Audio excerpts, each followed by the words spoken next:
ये है talks news network और आप देख रहे हैं पॉलिटॉक्स, राजनीति का कच्चा चिट्ठा।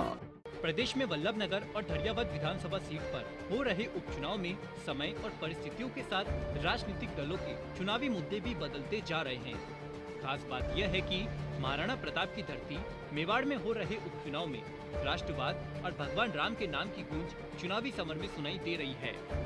कांग्रेस जहां गुलाब चंद कटारिया के पूर्व में आए भगवान राम और महाराणा प्रताप के विवादित बयान को मुद्दा बनाने में जुटी है, तो वहीं भाजपा इसके विपरीत राम मंदिर के निर्माण को भुना रही है। वल्लभनगर और धरियावद विधानसभा सीटों के उपचुनावों पर प्रचार गति पकड़ने के साथ नए सियासी समीकरण बन रहे हैं। बीजेपी ने दोनों सीटों पर नए चेहरे मैदान में उतारे हैं। नेता प्रतिपक्ष गुलाब चंद कटारिया ने वल्लभनगर में नया चेहरा उतारने से बदले समीकरणों में बीजेपी के कुछ कमजोर होने के संकेत दिए हैं। कटारिया ने दैनिक भास्कर को दिए इंटरव्यू में कहा कि धरियावद सीट हम अच्छे अंतराल से जीतेंगे। धरियावद लंबे समय से पार्टी की मजबूत सीट है। वल्लभनगर में हमारा कैंडिडेट चेंज हुआ तो थोड़ा बदलाव आया है।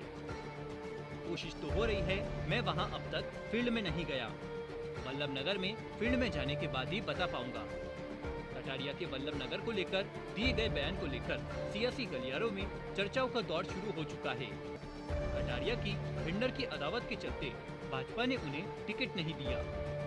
नेता प्रतिपक्ष गुलाब चंद कटारिया ने धरियावद में भीतरघात के सवाल पर कहा कि धरियावद में हमारा कोई बागी नहीं है। कन्हैया लाल खड़े रहते तो धरियावद में संशय रहता, लेकिन अब उनके नाम वापस लेने के बाद कोई संशय नहीं रह गया है। धरियावद में मैंने फील्ड में रहकर देखा है, हम वहां अच्छे अंतराल से सीट निकालेंगे। आपको बता दें कि उपनेता प्रतिपक्ष राजेंद्र राठौड़ की मनोहार के बाद भाजपा के बागी कन्हैया ने अपना पर्चा वापस लेने का फैसला किया। उन्हें भाजपा में प्रदेश मंत्री भी बनाया गया है।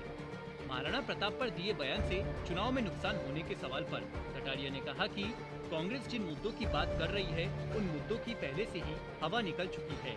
कांग्रेस के लोगों को तो कुछ बोलना है, लेकिन वे बोलेंगे ही नहीं। महाराणा प्रताप वाले मुद्दों का जब पिछले उपचुनाव में ही असर नहीं हुआ, तो इसमें कैसे होगा।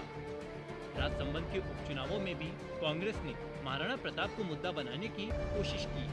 जब उन उपचुनावों में ही मुद्दा नहीं बना, तो अब क्या बनेगा।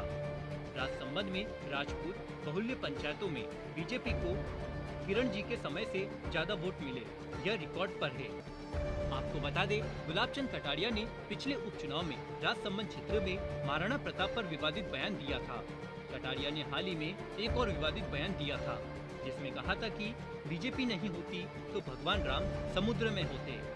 कांग्रेस इन दिनों बयानों को चुनावी मुद्दा बना रही है। आपको बता दें, वल्लभनगर में गुलाब चंद कटारिया के समर्थकों को टिकट नहीं मिला।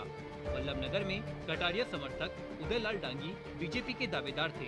भाजपा से टिकट नहीं मिलने से नाराज उदयलाल डांगी बागी होकर हनुमान बेनीवाल की पार्टी आरएलपी से चुनाव लड़ रहे हैं। वल्लभनगर में उदयलाल डांगी ने बीजेपी के समीकरण बिगाड़ दिए हैं। कटारिया वल्लभनगर में समर्थक को टिकट नहीं दिला पाए, लेकिन धरियावद में बीजेपी उम्मीदवार खेत सिंह मीणा कटारिया के समर्थक है।